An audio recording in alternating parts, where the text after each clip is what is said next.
Lorsque les uns qui assistent à l'enterrement s'en vont, alors celui qui est dans sa tombe, il entend leurs pas. Les gens dans les tombes entendent ce qui se passe là-dessus, entendent les pas, entendent les voix. C'est pour cela même le prophète sallallahu alayhi wa sallam, quand il rentrait dans un cimetière, il passait les salams aux gens du tombe. Et il leur disait, vous nous avez dévancés et bientôt nous vous rejoindrons. Et bien lorsque la famille et les proches de celui qui vient d'être enterré s'en vont, alors il se retrouve seul. Il pense à sa vie, il se rappelle de toutes ses actions, de la première à la dernière, les bonnes et les mauvaises. Il se rappelle de tout, comme s'il s'agissait d'un seul jour. Allah subhanahu wa ta'ala nous dit, si on lui demande combien de temps as-tu resté sur terre, il dira un jour ou une partie d'un jour.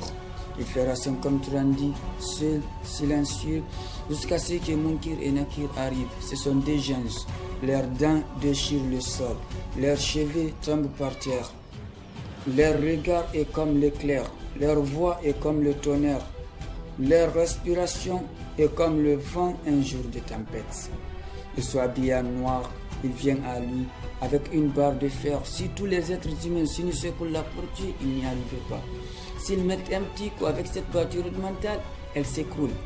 Imaginez la grandeur et la force de ces gens. Ils l'interrogent, ils lui disent, qui est ton Seigneur?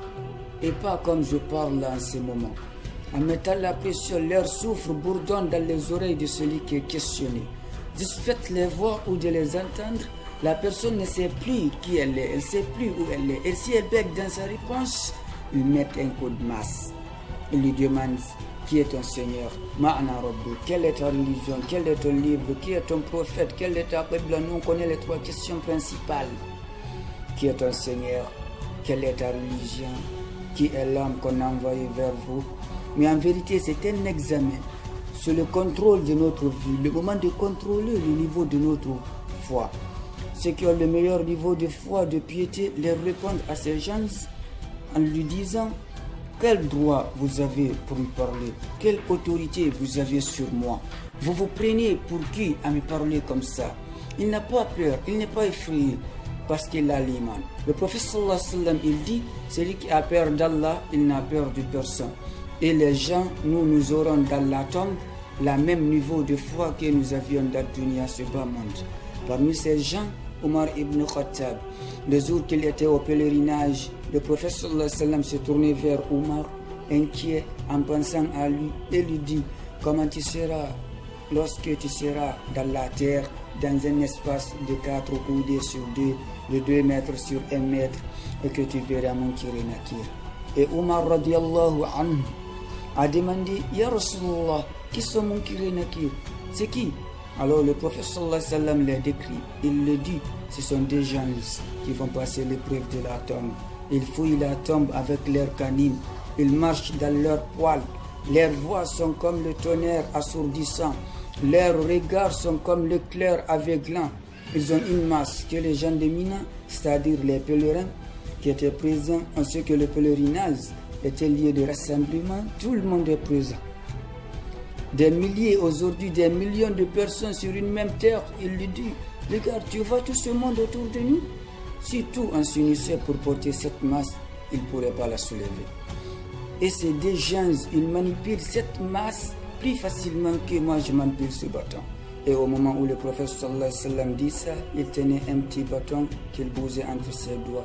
Il lui dit, ils t'éprouveront avec leurs questions. Et si tu échoues ou que tu t'embrouilles, ils te donneront un coup de masse qui te rendra poussière. Maintenant, le prophète sallallahu alayhi wa sallam est en train de faire peur à Omar. Il est en train de lui faire peur avec ce qui va se passer, ce qui va lui arriver, ce qu'il va connaître bientôt. Et qu'est-ce qu'il dit? Omar, Ya Rasulullah, est-ce que je serai en ce moment dans le même état où je suis maintenant? Est-ce que ma foi, ce jour-là, elle serait au même niveau que celle qu'il est aujourd'hui? Le prophète sallallahu alayhi wa sallam lui dit oui.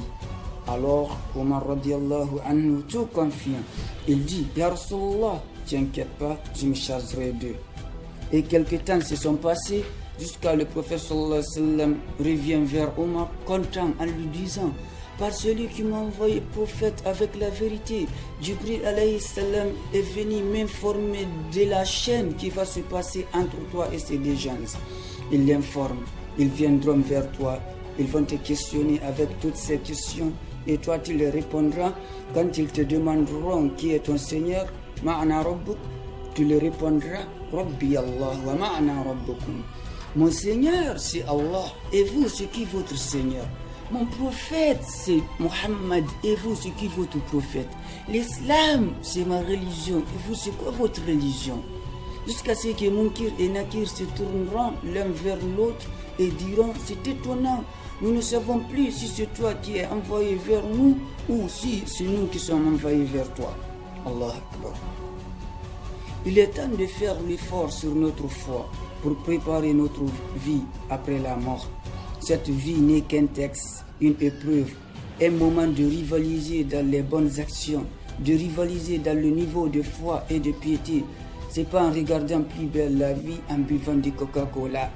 Omar radiallahu anhu, il a passé sa vie au service des gens, à dépenser, à sacrifier pour le bonheur des gens, à défendre la justice, le droit des gens. Tout ça, ça augmente la foi, la iman, le rapprochement d'Allah. Allah subhanahu wa ta'ala se rapproche en défendant la justice, le droit des uns. Tout ça, ça augmente la foi. Wallah, la iman qui nous permet le rapprochement d'Allah. Un homme se plaint de la dureté de son cœur au prophète sallallahu alayhi wa sallam. Qu'est-ce que le prophète lui a conseillé? Passe ta main sur la tête des orphelins. Yani, faire le bien, réconforter les gens. Être au service des gens, ça augmente la foi. Sur ce, je te dis à la prochaine vidéo, Inch'Allah.